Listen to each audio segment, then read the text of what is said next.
welcome to today's video. And today we are down in the West Country, and in particular we are in Dartmoor. Now I've been wanting to make a video for so long, but the weather's been like this. It can be nice and bright and sunny when I start off, but then it starts raining, and today's no different. So I'm not going to chuck my dummies out the pram just yet. It looks like it might clear up in a minute or two. So I'm going to plough on to where I want to go, but I think today is a black and white day.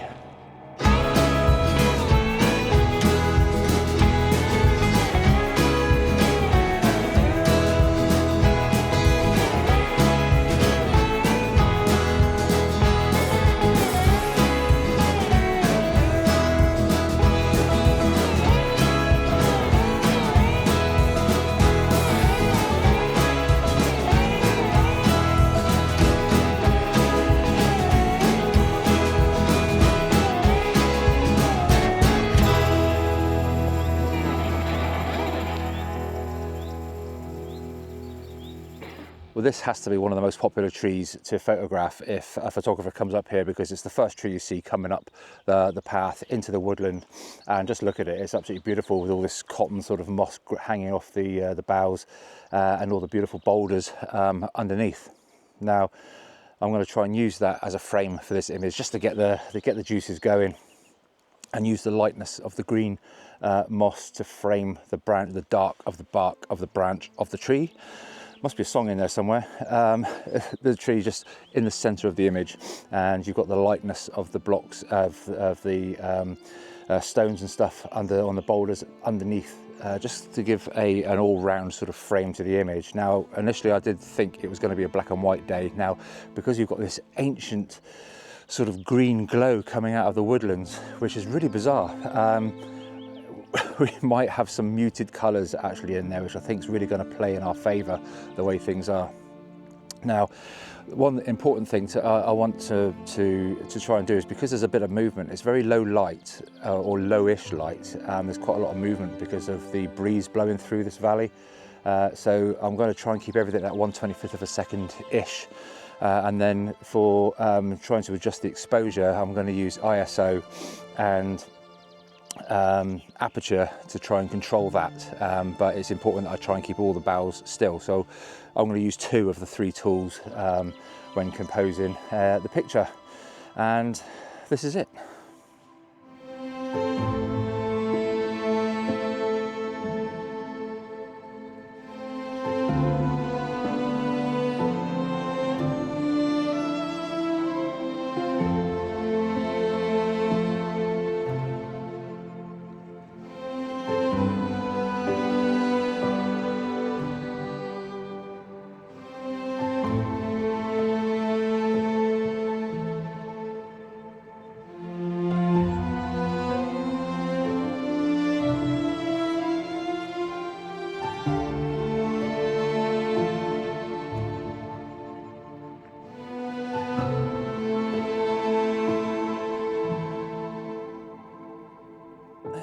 Okay, well, initially from that first tree I did go to the bottom of the woodland and walk along the bottom, because it's actually situated on the side of a hill.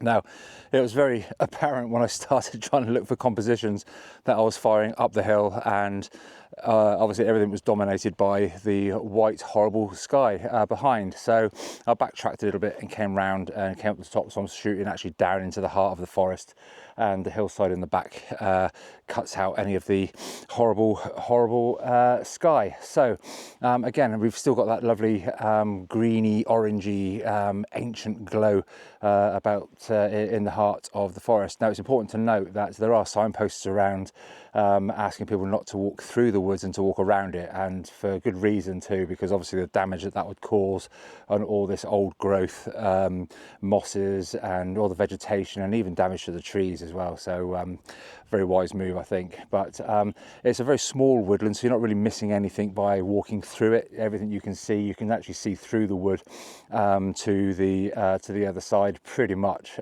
So, you know, there's a couple of knarley characters in there, but I think we might have to get the 100 for 400 out on them. But yeah, so I'm just basically shooting fish in a barrel at the moment, going around on the outside, and I've got this composition.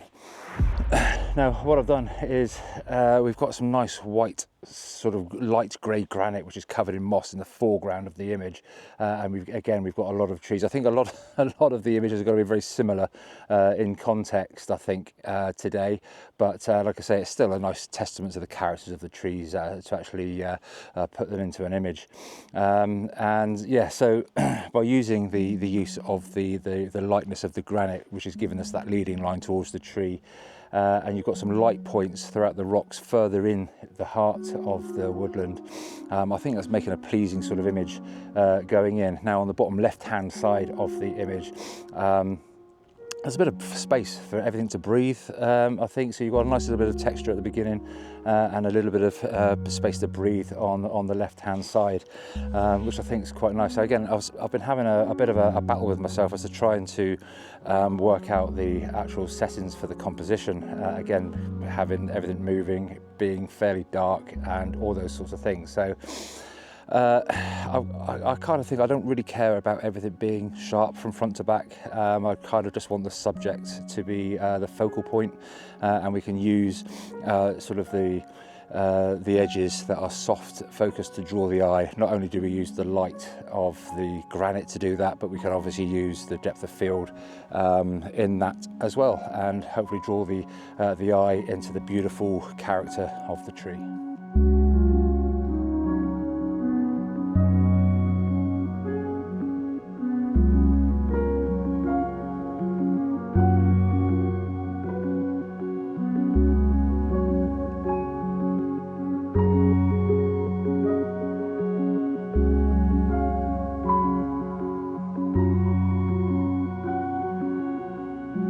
Well, I've got to admit, for those of you that are familiar with Padley Gorge, this has to be like the first cousin twice removed of Padley Gorge. It's absolutely beautiful. It's very, very similar, but on a more of a micro scale to Padley Gorge. It does have a stream, but that's further down in the valley. Nothing that interferes in the woodland, but yeah, it's absolutely beautiful.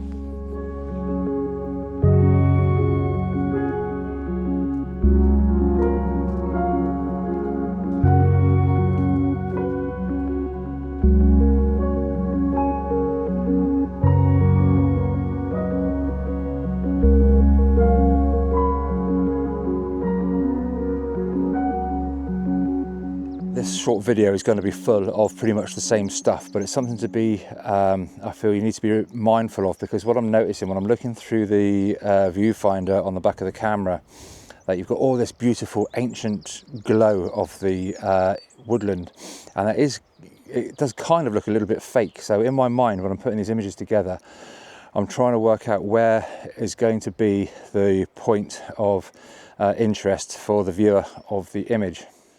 So I know when I'm post-processing, in the back of my mind, I'm thinking of what is this going to look like when I've finished putting it through processing. I don't feel like I over-process my images that much. I tend to sort of, I know I like things to swerve onto the darker, moodier side, so I tend to sort of adjust the contrast a little bit. But when it comes to colours and stuff, I tend to mute colours rather than saturate them. And this is going to be a prime example of that, because if I was to show you the back of the camera, it does look as though it's fake, and it's not, and so I know that I'm going to be muting it down. And so I think as well is I'm going to use the tool of dodging and burning as well to lead the eye in, because like I said, the colour is the same from front to back, and it's making the image on the back of the camera look very flat. So I might change my mind. I want to get it back onto the bigger screen on the computer, but it's just something to bear in mind when you're putting these images together in the field, so that you've got something to work with when you go back. That's my feeling at the minute, because if I spin around, I've had to step away from it for a minute, because like I said just now, it's a little bit overwhelming. I'm just sort of composing something with this tree and the boulders underneath it, which are leading back into the heart of the woodland. And again, you've got all this dark golden, it's almost golden, it's a really, really bizarre colour. So yeah, so I've had to step away from it because it's getting a bit overpowering. But yeah, so just be aware of that when you're composing the image, that your images don't end up being too flat because the colour is just overwhelming. yeah, you might see that in the next image.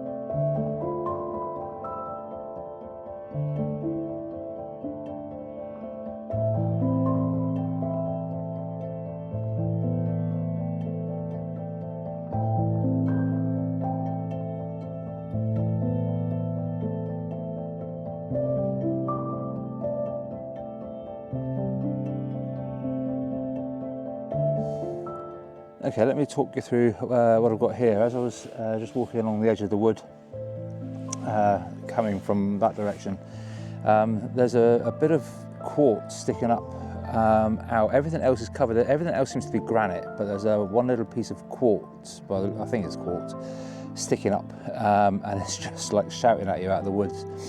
So I've just done a couple of compositions with that. Obviously that's going to be the main subject, and I'm just trying to work it out so that everything else around it is trying to complement it. Again, with the depth of field, I have ended up with an f-stop of f14 on this image that I've taken here. But what I was trying to do is have, I did move up a little bit closer to the rock and composed it so it was more front and center in the image with a shallow depth of field, because I wanted to imply the tree in the background, which is kind of, you know, sort of sticking up and kind of being all wise in the background. I don't know what you would put it. But anyway, that's the kind of thought of the image, and everything else has got this sort of golden sort of green hue to it all, but this little bit of quartz is just sticking up, white and black as can be, and it looks a little bit out of place. Yeah, I had to make a feature of it. I'll just turn you around and I'll talk you through it. And what I've kind of done is, where you've got the little tree just here, the bottom of the stump, I'm just leaving that in the top right hand corner, just to kind of ground the colours. You see you've got this bit of lichen and stuff on the side here, and it kind of brings that in, feeds that in together like that, and then because it's very, very light, you're trying then to offset it with this beauty in the background. Now, I don't know if you can see anything on there. It's roughly what we're looking at, but if these have come out, what I'll probably try and do is maybe put 2 or 3 of the images up if they've come up, but that's kind of what I was looking at when I saw it. Just trying to see if we can get all this to complement that, which seems to be out of place. But yeah, let me know what you think.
Well, I just come across this lovely great stone here. It looks almost like a tombstone. And what I've done is I've composed it so it's on the right hand side of the image, and the tree that you can see there in the background is just kind of almost like a guard, as it were, with this, because stone opening up the way into this ancient woodland in the background. Yeah, I thought it was just quite fitting really, just sticking there like that. So yeah, by composing it onto the right hand side, it kind of just looks like an open doorway onto the scene. But yeah, I quite like this. I was trying to get some of this these branches in as well, but because of the distance, I'd like a bit more of the background to be in focus than anything in the foreground, and I think that would just kind of make the image a little bit too busy. So yeah, see what you think.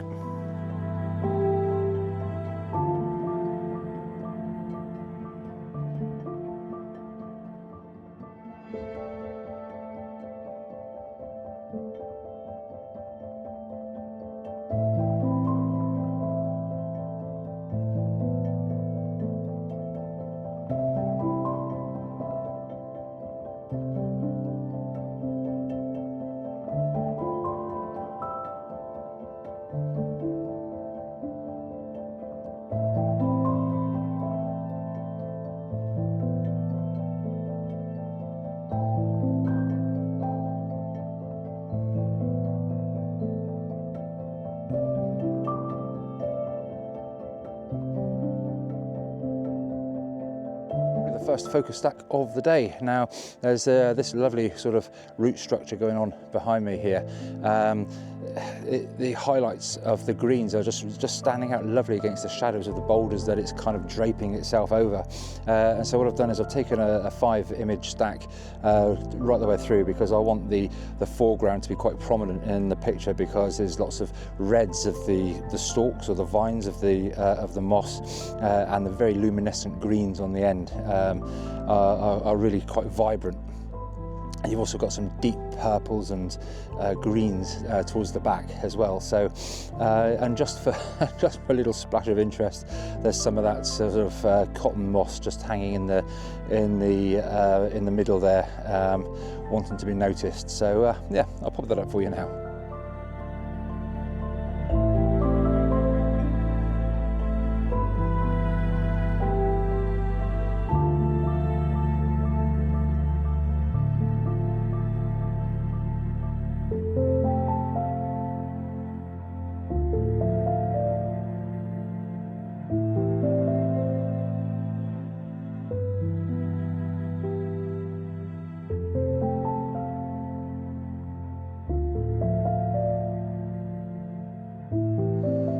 Okay, that's it from Wistmans Wood in Dartmoor.